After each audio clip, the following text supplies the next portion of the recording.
ఈ మడమ నొప్పి మీరు చెప్తున్నటువంటి దాన్ని ప్లాంటర్ ఫేషియటిస్ అంటారు. ఇది చాలా కామన్గా కనిపిస్తుంది, లేడీస్లో చాలా ఎక్కువ.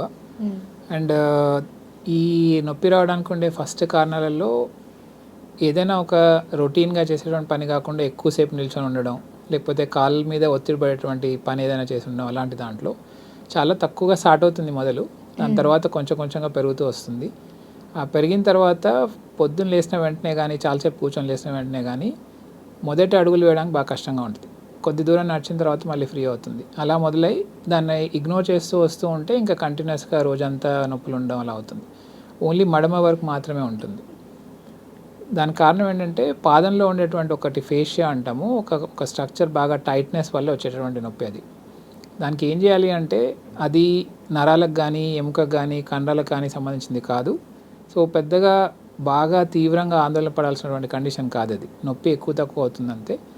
జనరల్గా ట్రీట్మెంట్ వైజ్ చూస్తే మెత్తడి చెప్పులు వేసుకొని తిరగడం, ఒక చిన్న స్ట్రెచ్చింగ్ ఎక్సర్సైజెస్ ఉంటాయి. అంటే పాదాన్ని మొత్తం మన వైపు ఇలా అనేసేసి వేళ్ళని గట్టిగా చేత్తో వెనక్కి స్ట్రెచ్ చేసి ఒక 10-15 సెకండ్లు అలా హోల్డ్ చేసి మళ్ళీ వదిలేయడం. అలా స్ట్రెచ్చింగ్ ఎక్సర్సైజెస్ చేస్తే ఒక 15-20 రోజుల తర్వాత నుంచి నొప్పి తగ్గడం స్టార్ట్ అవుతుంది. 1 మంత్లో జనరల్లీ తగ్గిపోతుంది.